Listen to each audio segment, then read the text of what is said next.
Bom dia! Começa agora a edição desta segunda-feira do Bom Dia Baixada. Ficamos juntos até às 9 horas da manhã. No programa de hoje vamos falar sobre assistência social. Para debater o tema, recebemos o secretário de Desenvolvimento Social de Santos, Carlos Mota. Secretário, seja muito bem-vindo ao nosso programa. Bom dia. Bom dia, Nathalie. Bom dia a todos os telespectadores. Um prazer estar aqui e poder falar um pouquinho das ações da Secretaria de Desenvolvimento Social de Santos. E também o secretário de Desenvolvimento e Assistência Social do Guarujá, Ronald Nicolassi. Secretário, seja muito bem-vindo ao nosso programa. Bom dia a todos vocês que estão nos assistindo, em especial quem nos acompanha aqui no programa, que seja bom o nosso debate, né, Cacá? Sem dúvida. E a partir de agora você também pode participar do nosso programa, fazer a sua pergunta para os nossos convidados pelo nosso WhatsApp, que é o 13 98877 9496, ou pela nossa fanpage no Facebook, onde também já estamos simultaneamente ao vivo. Estamos aí já no terceiro trimestre de 2019. Cacá, você assumiu a pasta não faz muito tempo. Dá para fazer um balanço de quando você assumiu e já desse primeiro trimestre de 2019? Olha, sem dúvida é possível. Na verdade, nos últimos 2 anos, a Secretaria já com esse novo formato, que é a junção de 2 pastas bastante importantes na cidade, que é o desenvolvimento social, que é a assistência social, a antiga SES, e a Secretaria de Cidadania, onde estão voltadas as questões voltadas à articulação com os conselhos de direitos, também o nosso PROCON e o Departamento de Cidadania, que é o DEPACID, que atua nas questões setoriais. Mulher, idoso, pessoa com deficiência, igualdade racial e uma outra parceria que nós temos aqui em Santos com a OAB, que faz o serviço de assistência judiciária gratuita. Então, a junção dessas 2 pastas vem num momento importante, onde a gente consegue potencializar todas as ações, não só das proteções básicas, como da proteção especial também, ou seja, todo o trabalho, todo o importante trabalho que é realizado em todos os nossos 7 CRAS, que são os Centros de Referência da Assistência Social, são 7 aqui em Santos, e também nos nossos CREAS, são 2 CREAS hoje aqui, um na Zona Noroeste e um aqui na Zona Leste, que fica logo aqui, vizinho a Conselheiro Nébias. Então, todo o trabalho das outras políticas somadas à realidade e, obviamente, aos desafios que nós temos nessas 2 áreas, como você bem colocou aqui antes do programa, começar a questão das pessoas em situação de rua, que é uma situação que envolve uma logística e de serviços, principalmente, que são serviços que ainda estão em fase de identificação. A gente estava conversando aqui das dificuldades, até por não ser uma tarefa única e exclusivamente voltada a uma política. Existe e é necessário uma interlocução com as políticas de saúde, de segurança, meio ambiente, enfim, envolvem várias situações e, obviamente, o Flávio vinha fazendo um excelente trabalho e a nossa ideia é potencializar esse trabalho com relação especificamente a um assunto que está na pauta, que é a população em situação de rua. A gente vem trazendo a sociedade civil em conjunto conosco. Então, semana passada, inclusive, nós tivemos um GTT, que é o nosso grupo técnico de trabalho, em conjunto com o CDL do centro. Então, existe uma grande movimentação dos lojistas do centro. Então, nós fizemos uma reunião lá no Salão Nobre da Prefeitura, praticamente 50, 60 lojistas, ou seja, bastante significativa a presença e, na verdade, essa vai ser a somatória para que a gente demonstre aquilo que é realizado pela Prefeitura em todas as etapas desse atendimento e em todas as secretarias. Na parte da assistência especificamente, nós temos já alguns encontros marcados com esse pessoal, porque é importante que eles vejam que existem os serviços de abordagem, aonde eles funcionam, aonde são esses acolhimentos, que eles conheçam esses acolhimentos. É a busca pelo trabalho organizado. Exatamente, né, que eles conheçam e entendam que um dos assuntos que é a doação de alimentação na rua. É lógico, a gente não pode aqui entrar no mérito e nem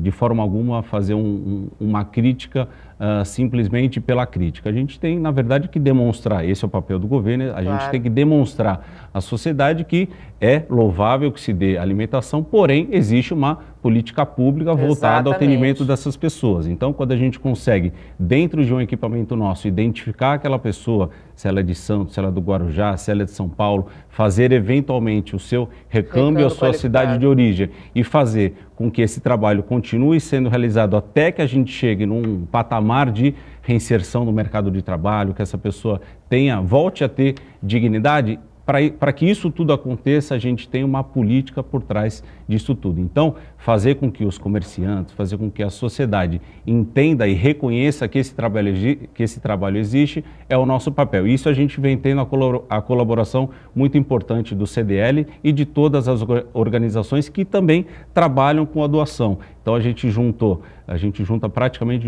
grupos de 8, 10 entidades que fazem destinação nas ruas e a gente faz esse convite. Ninguém convoca absolutamente ninguém, a gente convida as pessoas a conhecerem os nossos espaços. E a gente tem feito agora no nosso novo Centro Pop, que fica ali na Amador Bueno. Tem tido um bom resultado. Um bom resultado.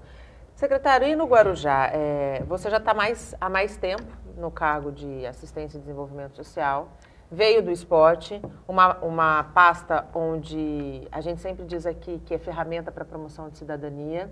E quando a gente fala em assistência social e desenvolvimento social, a gente busca, na ponta da cadeia, a entrega da cidadania para essas pessoas que estão, geralmente, em situação de muita vulnerabilidade social. Qual balanço pode ser feito dos trabalhos da pasta no Guarujá? E morador de rua segue também sendo um desafio muito grande na cidade do Guarujá? É lógico, eu sou gestor público, né? E também sou bacharel em Direito. Eu sou da área de segurança oficial da Polícia Militar, quer dizer, comecei na segurança, depois fui para o esporte e agora estou na assistência social. A assistência social, que é única, exclusivamente assistência social no Guarujá, a secretaria, a gente percebe, né, que é um trabalho feito no escuro, que é por trás do bastidor, né? E eu fui presidente da Câmara, nunca imaginei os braços da assistência social na sociedade.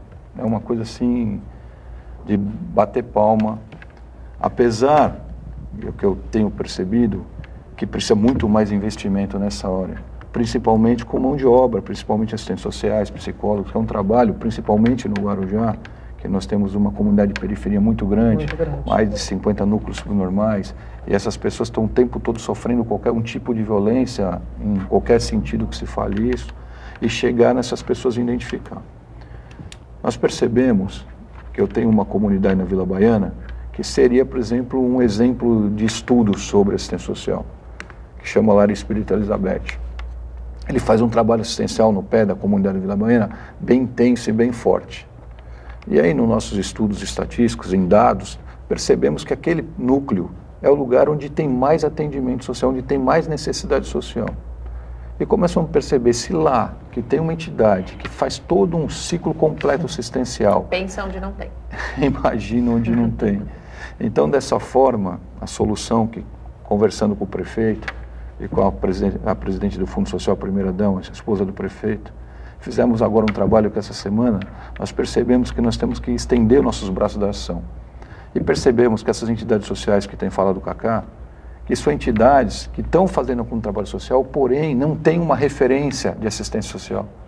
Então nós estamos querendo fazer uma junção com esse grupo e hoje nós já identificamos agora para a primeira reunião 80 entidades que fazem trabalho social, qualquer tipo de trabalho social, só que às vezes não estão direcionados e a gente não está aproveitando. Então o que nós temos feito agora, que eu acho que o objetivo desse primeiro semestre, é conseguir organizar as entidades sociais junto com as assistências sociais e começar a fazer que elas sejam braços do assistencialismo orientado tecnicamente pelo programa SUAS, que é um programa que dá o caminho, que nem o programa SUS da saúde, mais ou menos equiparando.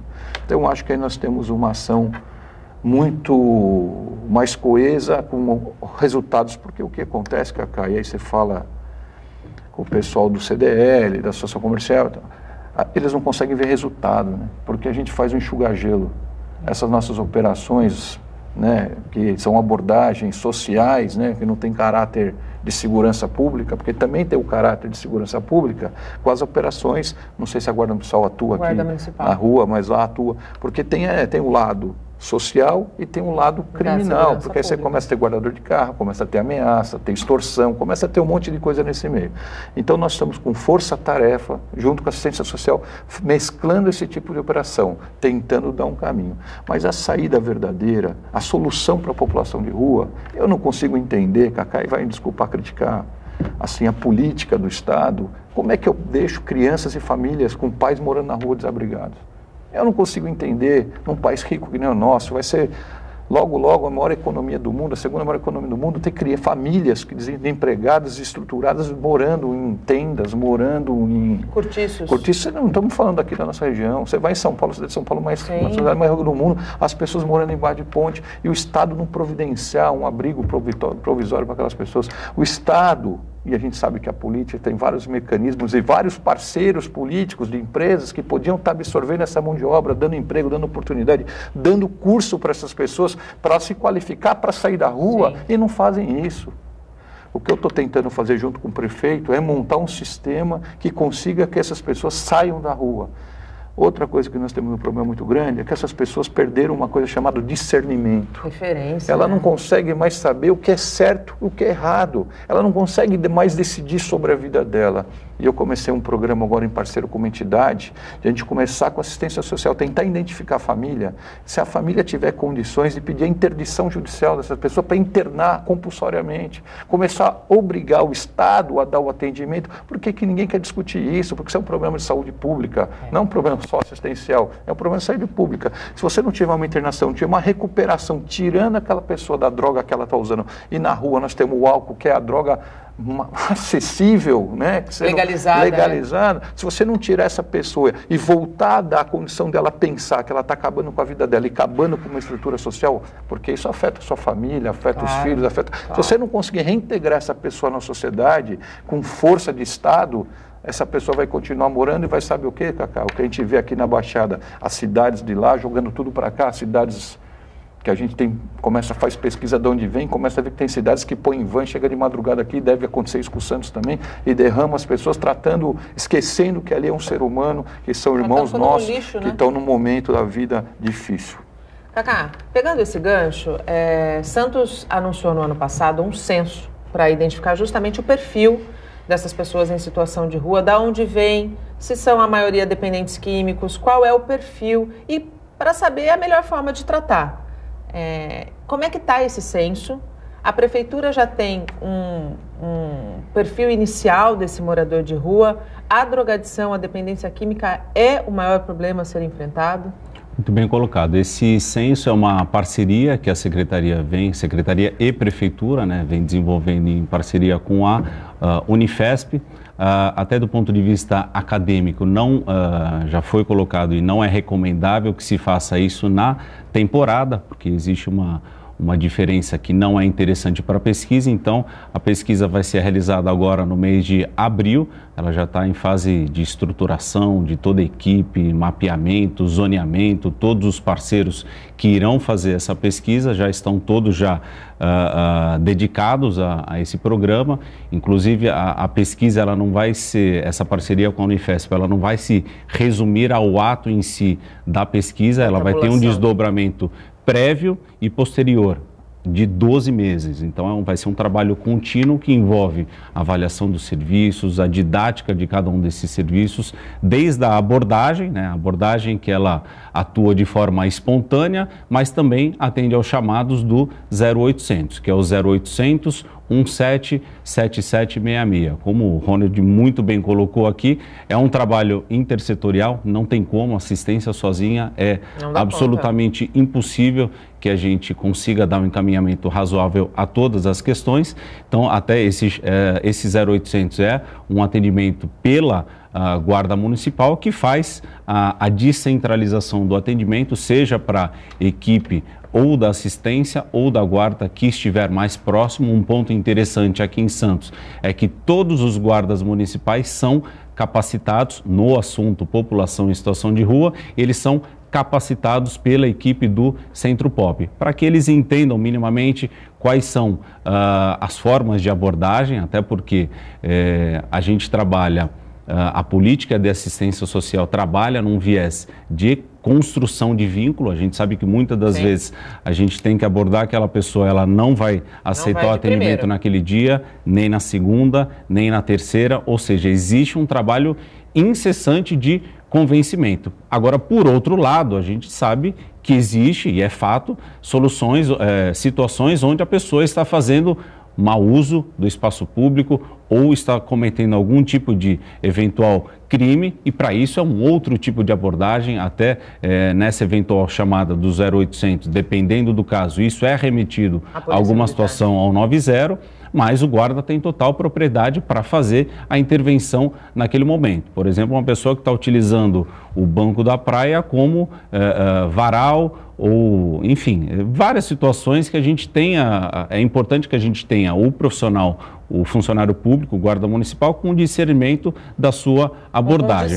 Né? Agora, aquela pessoa que demonstre uma situação de vulnerabilidade, se coloque como pessoa em situação de rua e deseja algum tipo de atendimento, seja para uma vestimenta, para higienização, aí sim a gente tem o encaminhamento necessário para o Centro Pop, para as nossas unidades de acolhimento, enfim, a gente pode dar o atendimento correto para cada uma das pessoas. Cacá, o Ronald, ele tocou numa questão que eu acho que é extremamente importante. De nada adianta você criar esse vínculo, convencer esta pessoa a sair da rua, dar a ela uma mínima condição, se ela depois não tiver condição de se sentir digna. E o trabalho é a ferramenta para que essa pessoa volte a ter a sua dignidade. Como é que a Prefeitura de Santos tem trabalhado essas parcerias com a iniciativa privada mesmo para convencer os empresários a dar uma oportunidade a pessoas que buscam uma nova chance? Olha, sem dúvida esse ponto é crucial, é muito importante no atendimento. Então, quando a gente faz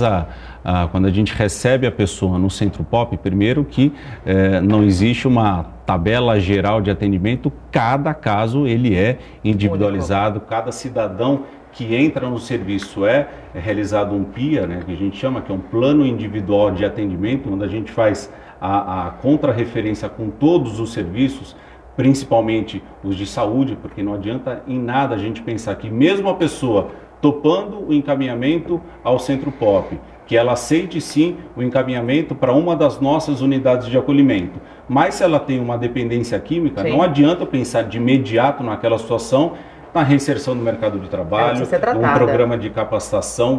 A gente tem uma carga horária mínima para que a gente insira a pessoa no programa de reinserção, que é o nosso programa Fênix. E depois eu vou falar um pouquinho dele, que a gente conseguiu uma ampliação dele de 30 para 100 vagas. Agora, esse ano, o projeto de lei já está indo para a Câmara. Mas o Ronald tocou num ponto também muito importante. Praticamente de 100% das reuniões que a gente faz com a sociedade civil, e essa do CDL da semana passada, foi exatamente isso. Quando a gente chega naquele cidadão que ele não topa nenhum tipo de encaminhamento e ele sempre está em condições de utilização de substância psicoativa. Não adianta absolutamente nada, todo e qualquer atendimento, e aí o cidadão não entende que isso é uma prerrogativa da assistência ou da segurança, ele quer uma solução por parte da prefeitura.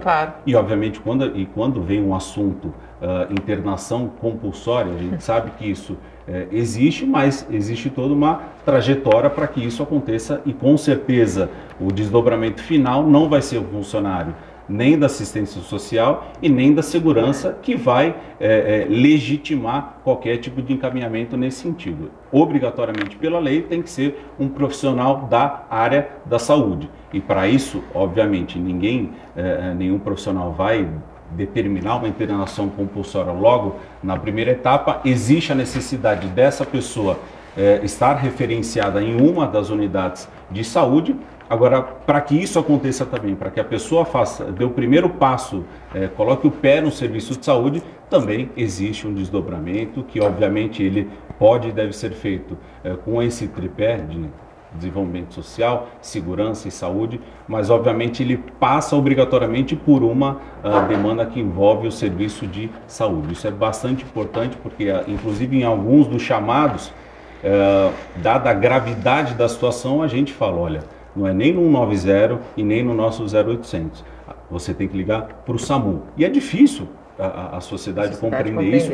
E, na verdade, é uma deliberação que o poder, ou seja, que o executivo, que o poder público tem que facilitar isso para a sociedade. Então, mas muitos dos casos não adianta nem o 0800 e nem a polícia através do 190. Tem que ser o chamado através do SAMU, porque a pessoa precisa, primeiro, de um atendimento médico.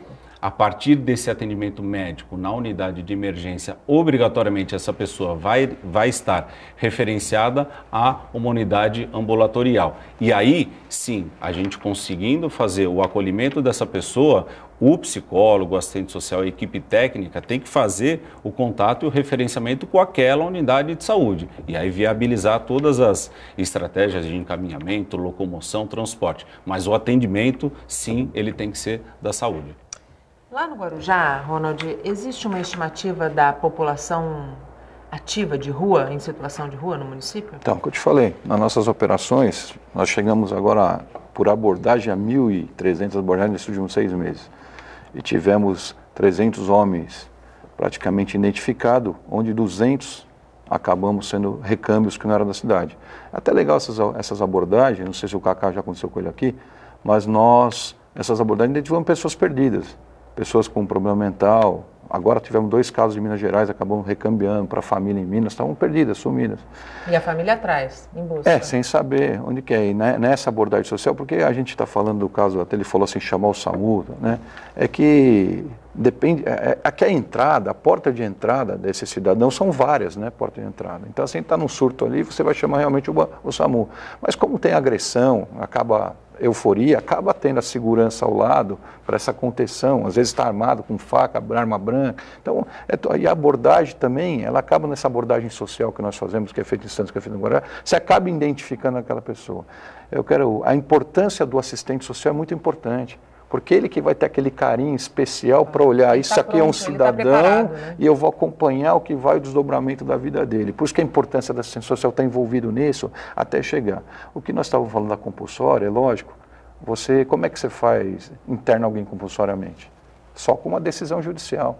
E hoje, quem está praticando decisão judicial? Ninguém, porque quem está pegando essas pessoas e levando, dizendo para o juiz, isso aqui é um problema. Então não tem isso. E o Ministério da Saúde não tem gasto quase nada de recurso com drogadição, nada. Eu não sei como funciona aqui, mas não sei se vocês têm internação aqui para pessoas que estão em estados de droga com compulsória. Não sei se tem esse caso aqui, tem, você sabe se a saúde tem?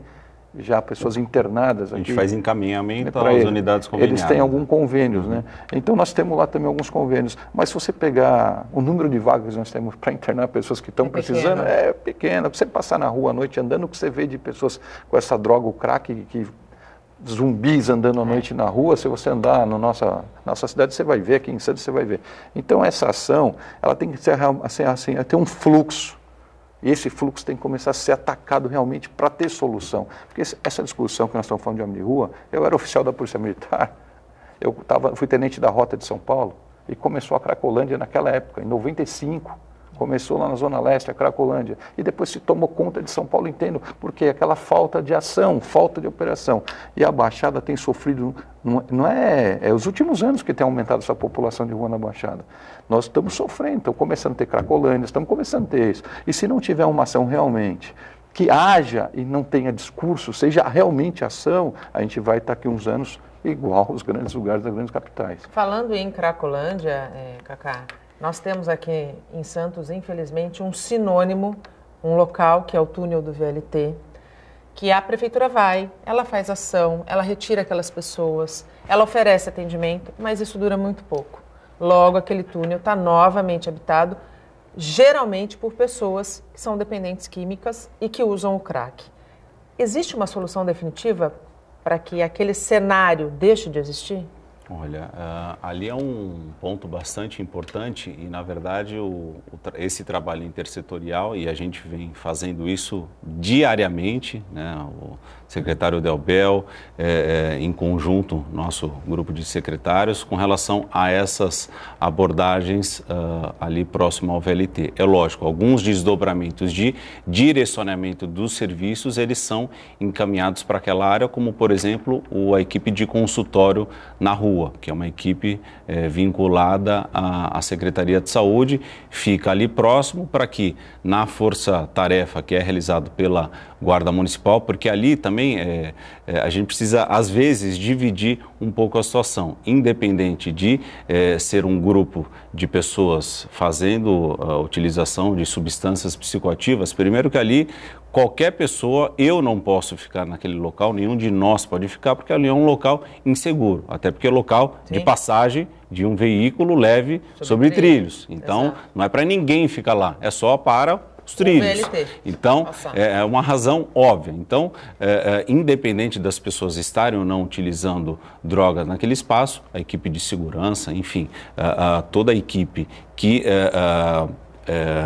é responsável pela utilização ou má utilização do espaço público, vai lá e faz a abordagem. É lógico, em muitas situações, 40, 50, uma hora depois, as pessoas estão lá de volta, não tem problema. O poder público funciona de segunda a segunda, 24 horas, não para. Então, nosso papel é voltar à unidade, retirar de novo. Tem muitas situações que a gente vai vencer pelo cansaço, até porque se a gente não vencer, a gente está perdendo. O que eu digo perdendo é a sociedade. Claro. Então, ou a gente faz de forma incessante, isso a gente tem feito em todos os lugares, não é só ali naquele trecho onde eles ficam tanto no túnel como ali no canal, as abordagens têm acontecido diariamente, a todo momento, no inío da manhã, próximo ao almoço. Isso é o que a gente acaba sendo reportado até pelas mensagens e fotos pelo WhatsApp. Mas é lógico, entre as 8 horas e as 11 horas pode ter um período que voltaram 5, 6 ou 10 pessoas. Mas é uma ação incansável da Guarda Municipal e também de todas as secretarias envolvidas. A gente faz um rápido intervalo, no próximo bloco a gente segue falando um pouquinho mais sobre o trabalho de assistência e desenvolvimento social e vamos focar num trabalho muito bacana que está sendo desenvolvido aqui em Santos, já que estamos no mês de março, focando na segurança das mulheres. Não saia daí, até já. Estamos de volta e abrimos espaço para as notícias que são da nossa região. Controlar o calendário de vacinação dos filhos até pode parecer complicado, mas um aplicativo para celulares desenvolvido por uma empresa brasileira, promete ajudar os pais nesta tarefa. Um dos criadores do app, o médico Rômulo Regis Viana Rocha, falou um pouquinho sobre este trabalho para a equipe do Caderno Regional. A ferramenta que nós criamos ela é voltada para pais e mães de crianças pequenas, tá? A função dela é dar clareza para o pai no sentido do que ele deve fazer com as vacinas da criança. Então ele vai ter ali, de forma muito simples, uma visão geral das vacinas da criança no primeiro ano, nesse momento que nós temos.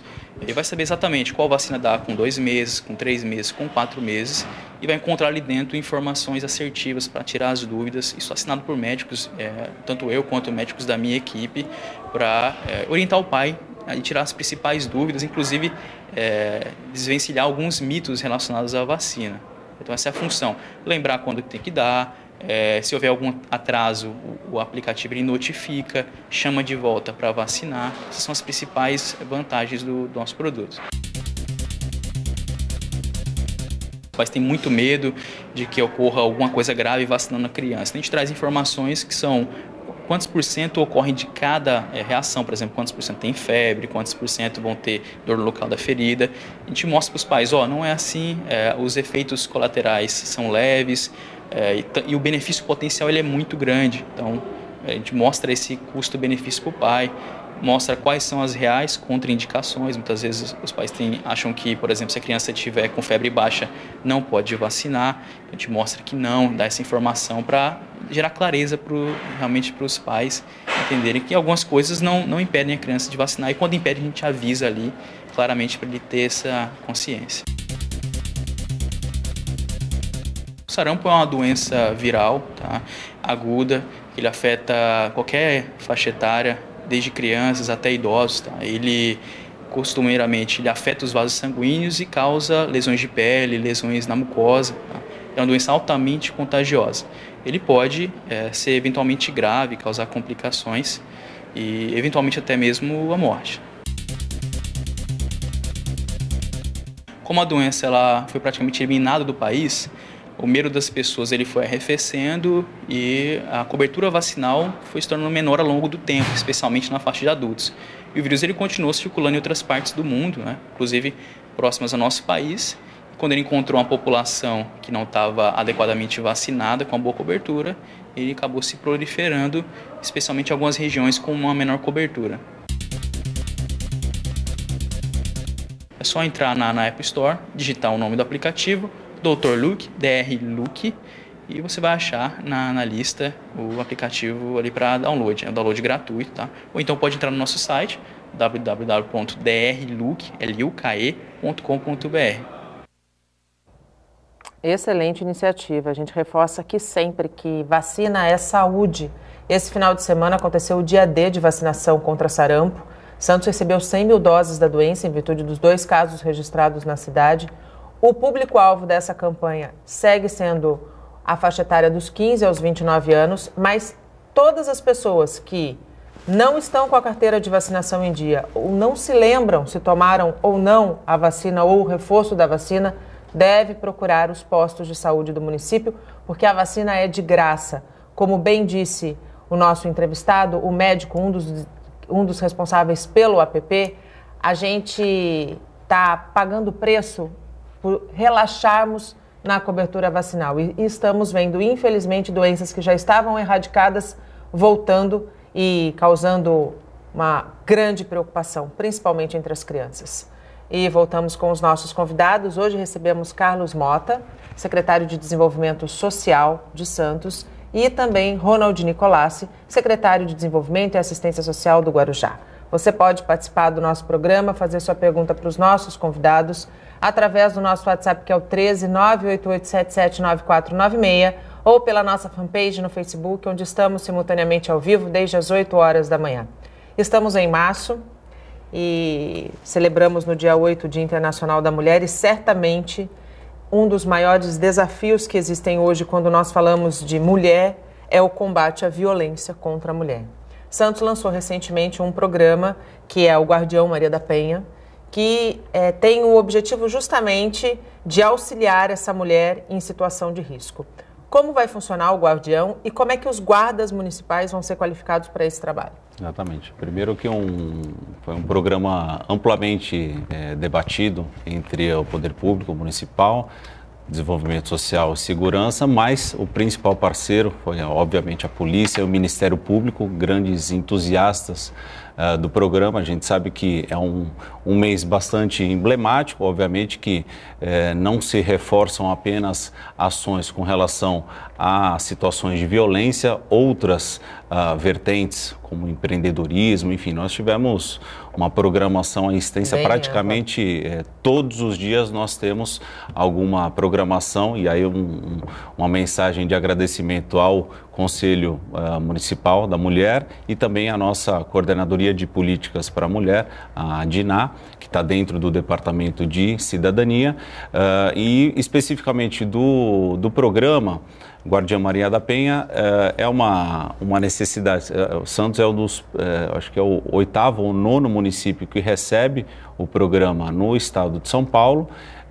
Obviamente que esse programa existe uma interface entre município e estado, né, através do Ministério Público. Então, o programa basicamente todos os casos de violência acompanhado no judiciário, para que a gente tenha uma interface direta, um contato, uma vivência, uma visita de profissionais da prefeitura, guarda municipal, homem e mulher. Acho que essa dupla é fundamental, previamente capacitados pelo Ministério Público e pela Prefeitura, através dos assistentes sociais e dos psicólogos.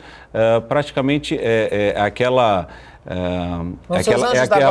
vertente da visita, do contato, saber que que a pessoa que está passando por esse tipo de situação, o receio faz parte da sua vida 24 horas, 24 é uma preocupação 24 horas. Então, quando a gente tem um telefone para fazer contato, ou mesmo sem o telefone, saber que frequentemente tem alguém de olho na situação, não só de olho, mas presente, fazendo visitas esporádicas, nunca com horário marcado, e sim entendendo a dinâmica de cada um desses casos, porque a gente também tem que levar em conta a outra parte e o que a outra parte pode estar pensando, mas essa preocupação e esse contato para a gente foi muito gratificante participar dessa parceria. O Ministério Público tem um carinho muito especial por esse programa e, obviamente, não é à toa que ele está se expandindo aí para o estado todo, e a tendência é que faça parte aí de todos os municípios do estado. Então, para a gente foi muito gratificante ser um dos primeiros municípios a receber o programa, e que com certeza vai ter resultados aí muito significativos. A gente espera ter um fechamento primeiro trimestral, para ver o impacto disso, e não só o impacto quantitativo, quanto o qualitativo, no que melhorou a vida dessas pessoas nesse período que ela está passando por esse problema tão grave, né? E no Guarujá, secretário, como são as políticas de assistência a essa mulher que é vítima de violência, está em vulnerabilidade? Primeiro, deixar claro que a pasta que cuida das relações sociais é com a Thaís Margarida. Sim. Quer dizer, o Conselho da Mulher, é dela. O debate, isso é dela. Mas o que tem acontecido, dia 8, no Dia da Mulher, foi inaugurada a delegacia DDM lá, em parceria com o Fundo Social, foi a delegacia. Nós, da assistência social, colocamos à disposição da delegacia, quer dizer, trabalhando dentro da delegacia, uma assistente social, que ela faz um trabalho completo, de ciclo completo, quer dizer, ela atende, quando a ocorrência é atendida, e não é só da agressão marido e mulher, né? Deixar bem claro isso, a violência mulher é um contexto... É um contexto amplo. Qualquer agressão que esteja envolvendo mulher, até menor de idade, acaba indo nesse setor. E nós fazemos acompanhamento da assistência social, por isso que eu falo a importância da assistência social perto do caso. Ela, quando é atendido o caso pela delegada, ou pela equipe da delegacia, ela faz a continuidade de ações, quer dizer, ela liga para a pessoa, como é que está, como é que você voltou, porque você não veio mais aqui. E aí nós temos, com o trabalho da assistência social, temos o trabalho do CREAS, que acompanha aquela mulher como vitimizada e faz o trabalho realmente de reinserção, de discussão, de debates, de orientações, que acompanha o período dessa ação. E ainda temos o caso de casa de apoio, que se ela tiver que sair de casa, se tiver que tirar aquilo, nós temos hoje 3 casas de acolhimento e uma casa de apoio, só esperando para um caso desse, que seja, como nós utilizamos algumas vezes já, para ser, que tenha que ser retirado realmente da residência, de onde esteja vivendo, nós temos como acolher. Então tem um ciclo completo, é lógico que essa questão, ela sempre tem como evoluir, né? Porque nós temos visto nos últimos anos, até pela própria Polícia Militar, o aumento de violência sexual contra a mulher. Sim. Não sei se acompanhou ano passado. E casos de feminicídio que não param de crescer, né? Não param de crescer. Então isso tem aumentado do modo geral. Então eu acho que o Guarujá agora, com todos essas pontas que estavam desamarradas, que estão sendo unidas, eu acho que tem a chance de trabalhar muito melhor nessa questão e com certeza vai melhorar esse atendimento. Cacá, com relação ao acolhimento dessa mulher, Santos também tem uma estrutura para acolher essa mulher que eventualmente precise sair de casa com seus filhos para resguardar a sua vida e a vida dos seus filhos. Exatamente. Na verdade, nós temos todo o ciclo de atendimento, como o Ronald bem colocou.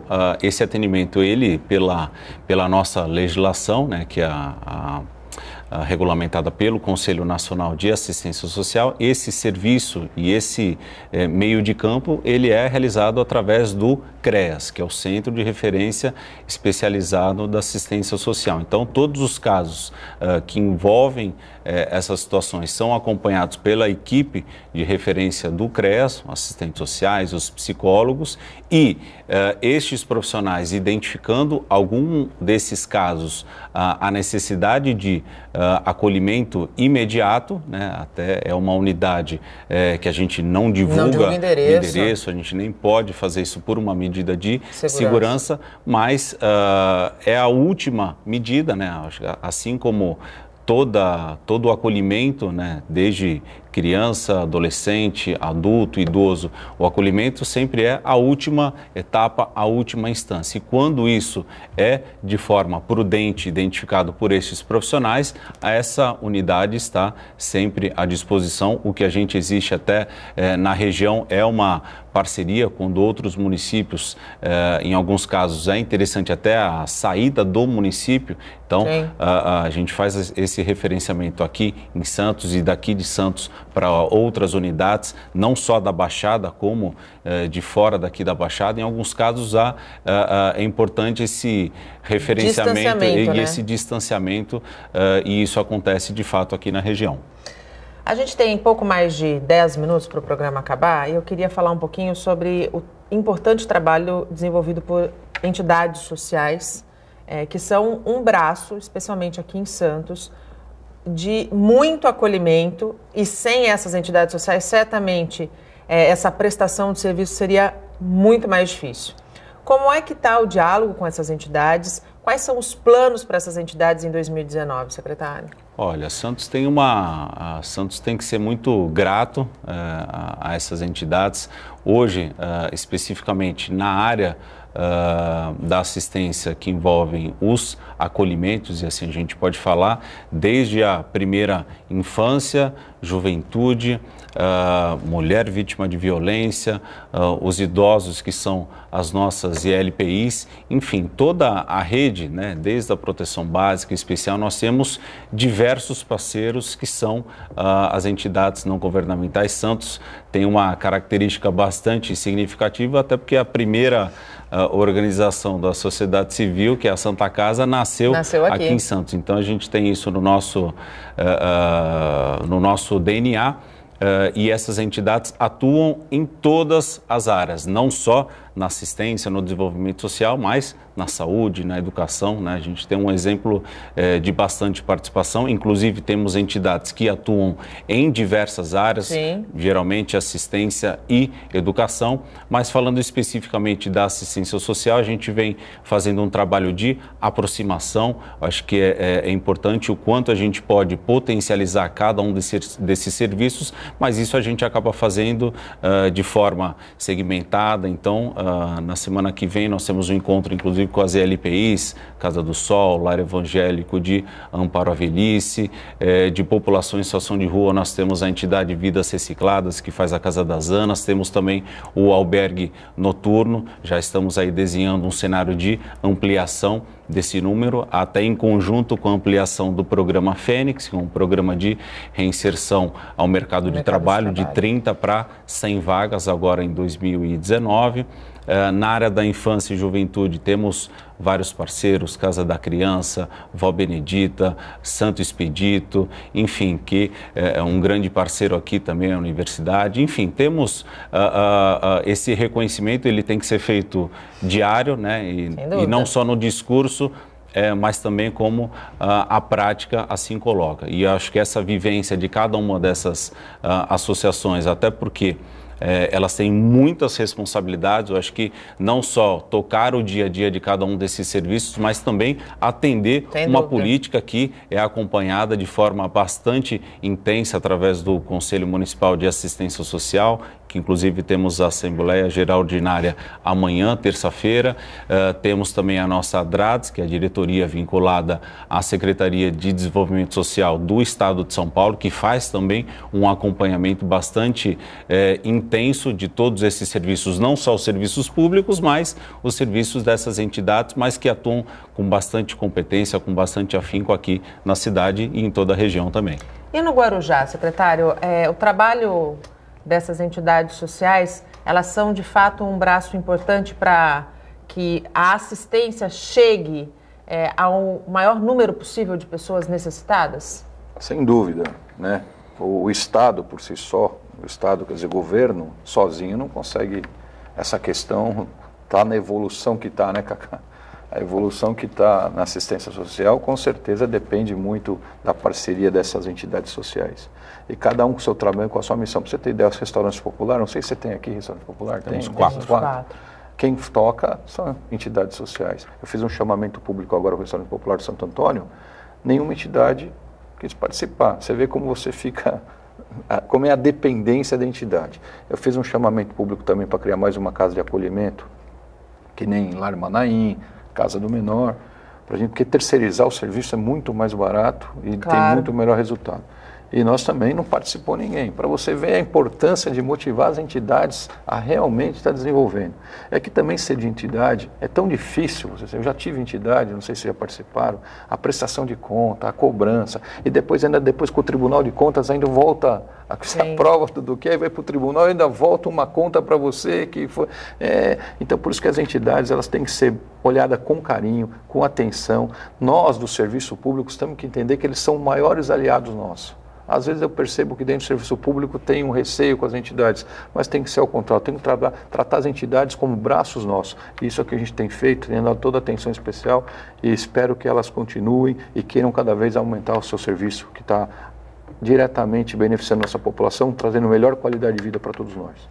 Cacá, o CAMPS, e eu sou uma fã declarada do trabalho desenvolvido por aquela entidade, ela tem como premissa dar a oportunidade para aquele jovem em vulnerabilidade social. E a gente sabe que a juventude e a adolescência é uma fase muito delicada e que basta uma oferta mais atrativa. Se a gente não tiver uma contra-oferta, essa criança, esse adolescente, ele vai para o mundo do crime, infelizmente. E eles fazem um trabalho de inserir, né, esses adolescentes, esses jovens no mercado de trabalho. E uma parte desses aprendizes, eles estão na Prefeitura de Santos. Existe em 2019 a intenção de aumentar o número de contratação desses aprendizes? Olha, como você bem falou, esse é um momento de atenção especial, porque a gente sabe que o jovem, existe uma potência e uma atração do outro lado que é muito mais vantajosa do ponto de vista financeiro. Então, é um momento que a gente tem que ter uma atenção especial.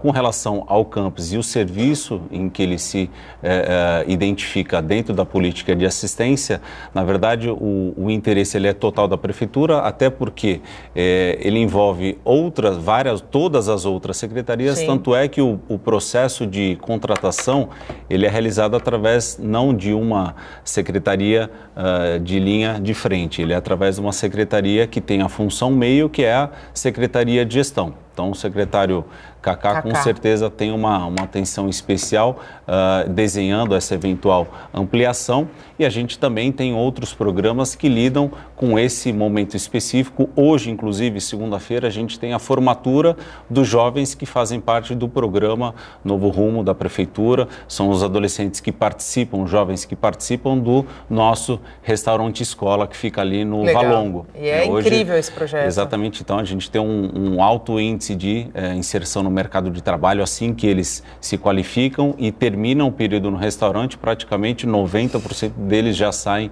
empregados. Enfim, é um momento de bastante gratificação para a gente. A gente encerra o programa, infelizmente o nosso tempo acabou, deixando a mensagem de que só com oportunidade é possível fazer com que essas pessoas que estão em situação de vulnerabilidade social ou estejam ou vivam em áreas de vulnerabilidade social possam de fato encontrar uma esperança de ter a dignidade de volta. Cacá, muito obrigada pela tua participação aqui conosco. Sucesso em 2019, que você consiga repetir no desenvolvimento social o belo trabalho que você fez na educação, porque educação é a base de tudo. Quando a gente tem uma boa educação, e você trabalhou brilhantemente na pasta da educação, educação de base, educação do primeiro ciclo, que você consiga repetir. A gente sabe que o desenvolvimento social é uma área muito ampla, né? Está sob o teu guarda-chuva muitas atividades, muitos projetos, mas eu acredito que o prefeito fez uma boa escolha. Sucesso em 2019. Eu que agradeço o convite, obrigado pelo debate aqui, Nathalie, Ronald também, colocando sempre a Secretaria à disposição de todos vocês. Quem puder conhecer um pouquinho do nosso trabalho, a gente fica ali no centro de Santos, e nós temos praticamente hoje 74 unidades aí distribuídas em toda a cidade. Mas agradeço demais o convite. Ronald, muito obrigado pela tua participação, e eu desejo a mesma coisa que desejei ao Cacá, que você repita o belo trabalho que você fez no esporte, porque esporte também é cidadania, esporte também é resgate, esporte também é oportunidade, que você consiga, sob esse vasto guarda-chuva da assistência e do desenvolvimento social, entregar cidadania, entregar vida, entregar esperança àqueles que de fato mais precisam. Muito obrigado, quero agradecer a presença também. Eu não conhecia também, né, Cacá? Obrigado pela presença, obrigado pelo convite, agradecer a tua equipe toda aí pelo atendimento, a TV Santa Cecília e principalmente os nossos funcionários lá que têm se dedicado, mesmo com falta de efetivo, com muito serviço, têm se dedicado, têm feito o seu melhor para que ajude a nossa população. O Bom Dia Baixada fica por aqui. Eu volto amanhã, sempre com informação de qualidade, de um jeito único. Durante todo o dia você pode ficar bem informado sobre tudo o que acontece na região e no mundo, acessando o Santa Portal. Até amanhã. Tchau.